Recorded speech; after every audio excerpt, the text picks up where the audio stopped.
Simon, what was your reaction to last night's finding, and will the club be appealing?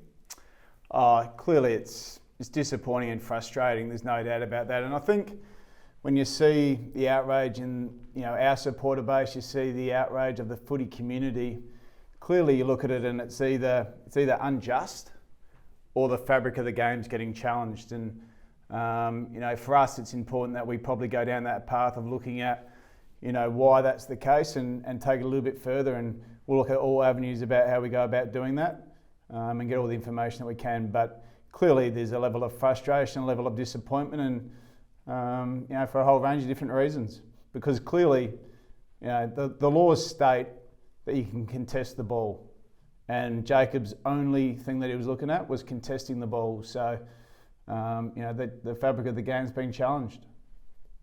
Clearly in this period now. Clearly in this period now, where there's a lot of work being made to protect players and to ensure that mitigation of safety. But when you're talking about the fabric of the game, do you think the pendulum swung too far? I think we all sit here and we understand where the game's going in relation to the head. There's no question about that. But there's always going to be incidental incidents within our game, and one of them will be when you're contesting the ball, especially in aerial contests. So there's always going to be room for that. I'm a big advocate of looking after the head. There's no question about that. I think I'm clearly stated that of how we coach our players and teach our players, but we also coach and teach our players to contest the ball, if they think they could make the contest. And as I said, that was Jacob's only focus, was to contest the ball. So clearly there's been a shift, and we need to get to the bottom of it as a game. Goody, do you feel a level of responsibility to challenge it, to provide that clarity to the competition as a whole?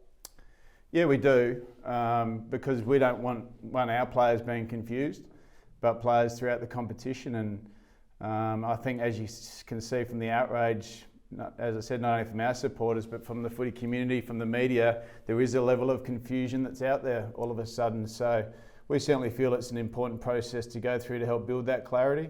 As I said, it's either unjust or it's the fabric of the game's being challenged, and we need to get to the bottom of what it is. Goody, how is Jacob through all of this? Yeah, look, it's tough for him. Clearly he's frustrated.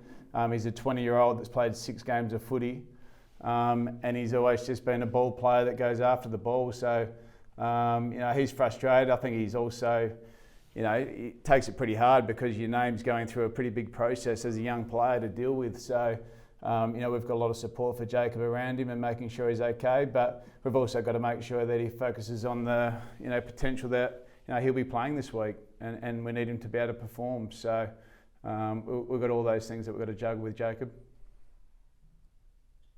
At the start of the year, you were really strong on, the bumps out of the game, and you're going to teach your players that the bump's basically dead. Is there anything you've taken from this incident with Jacob Van Rooyen that you would coach your players, or are you purely that you'll continue to back your players in to pull off the ball like that? Oh, as I said, this is a little bit different to the bump. With the bump, the opposition players got the ball. This is about contesting the ball. So it's a bit of a different scenario going on here. I certainly have spoken to our players about bumping, but I want my players to be able to contest the ball. And as I said, I think this is an important thing that we've got to have a look at. And as I said, the whole way along, Jacob's sole objective was to contest the ball. Simon, so you go into the appeals board, is it tomorrow night? And do you go in with the same approach that you went to the tribunal, but legitimate attempt to spoil, and that's where it is, and hope that it's assessed differently effectively? Yeah, clearly we'll look into all those options that we've got, and we need to still sit down and work through. It's quite a legal process from here, so we need to make sure that everything's right in terms of what we're going to defend within the case, and we need to make sure we're really clear that if we go down the appeals that we're going to get a really good hearing. So we need to check all that off before we make that decision. But geez, I hope we do appeal.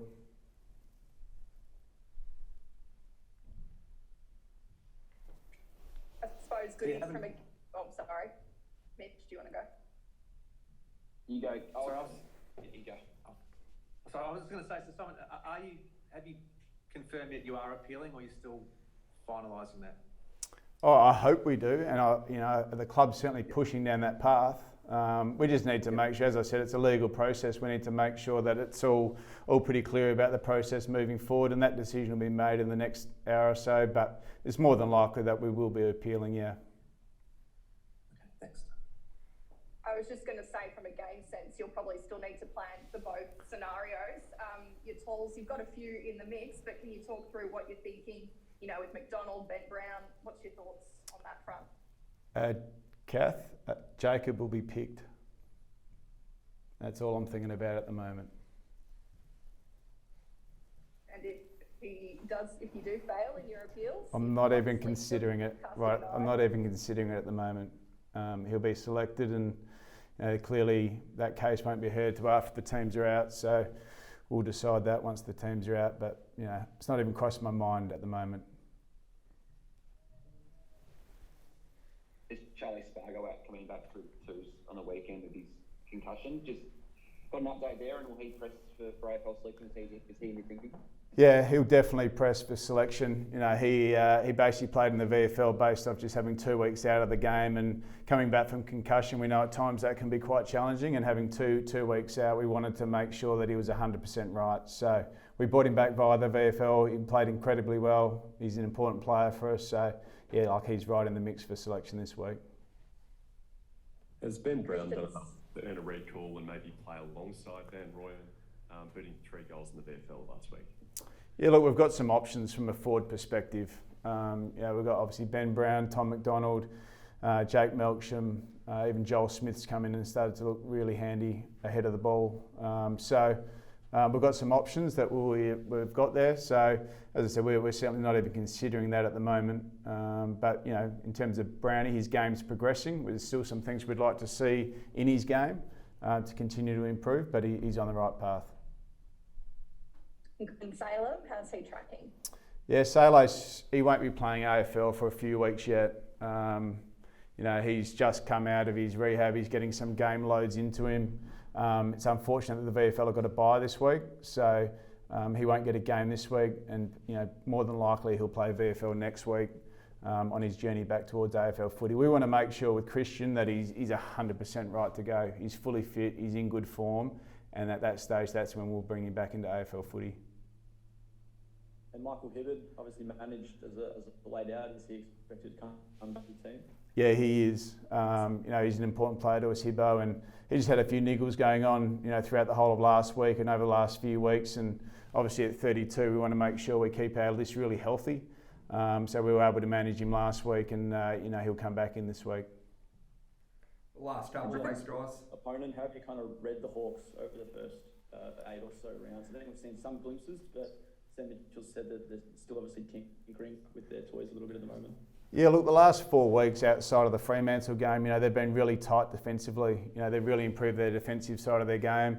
They've been able to win stoppage and clearance. So, if you take away their first 4 weeks, their last sort of month's been pretty strong. So, they're a side that's certainly developing. They're on the improve. They've tightened things up defensively, and they've got some challenges that we've got to work through. Just on Harrison Petty, we've seen him obviously spending time at both ends of the ground. Where do you see him playing his best footy? Yeah, look, obviously it's a great option for us to have both ends of the ground. We know what he's like as a key back. He's an influential player behind the ball, but we really like what he's done ahead of the ball. We want to continue to pursue what that looks like for the time being. We think he's really progressing as a forward. So we're going to head down that path, especially for the next few weeks. And can continue our journey to find, our best version of ourselves, if you want to put it that way, how we can continue to get better. And Harrison's a part of that. His ability to go forward and impact for us has given us a different look, and we're liking what we see so far.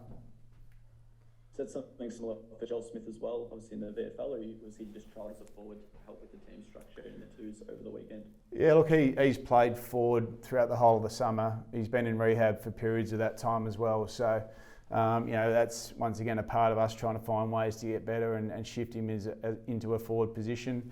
He looks pretty dynamic ahead of the ball, but we also know that behind the ball, what he can do for us there. So we're trying to build flexibility and options for us as we get right into the season, and both those guys provide that for us.